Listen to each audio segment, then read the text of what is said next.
掌握人工智能工具，大大提升运营效率。大家好，我是团长，今天教大家如何借用 AI 工具优化我们的 listing。这次是把我们已经做好的 listing 如何优化的更符合老外的口味。这个方法更多是让你把已经写好的标题、卖点、详情变得更加可读，尤其是翻译成各种语言的时候，它都会非常符合本地化，非常流畅。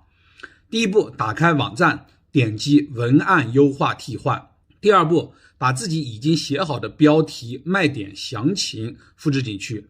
第三步，自定义属性，这里可以让 AI 按你的需求方向去优化。我们举个例子，比如说我们的产品标题就是中文辣条，这是一个极端的例子。那卖点就是1好吃，2好看，3好香，4好辣，5是好便宜。详情就写个就是很喜欢。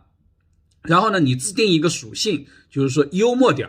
意思是想让 AI 把整个内容给你优化的比较幽默点。然后我们点击生成，你就会发现它生成了一套比较有幽默感的卖点描述。标题变成了新鲜辣条，手工制作，超级脆香，辣味十足，经典口味，家庭零食，也挺有意思的。卖点变成了1好吃，美味可口，你值得拥有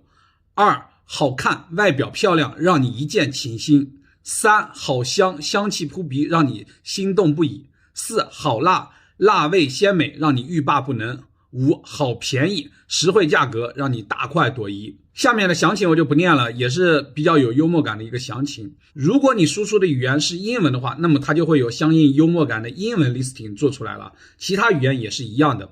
当然在这个属性设置里面，你可以设置不同的属性，比如说积极的、善良的，或者是其他的你能想到的，希望它整个 listing 的一个方向的一个属性，这个你可以多动脑子。增加了属性功能，这个好处是一方面它把我们本身组织的 listing 能更加贴近老外的风格翻译，就是说能让老外更加本土化的能念得通。另外一个方面是可以把我们 listing 本身的意思不变的情况下，按我们的需求方向它进行渲染，最终的结果就是让语言能力不行的我们，然后呢直接可以本土化，而且是直接可以带情绪的把 listing 优化出来，它是非常牛逼的。OK， 希望这个功能能帮广大卖家朋友优化你的 listing。更多精细化使用 AI 的方法，我们下期介绍，大家抓紧去试试吧，一起加油吧。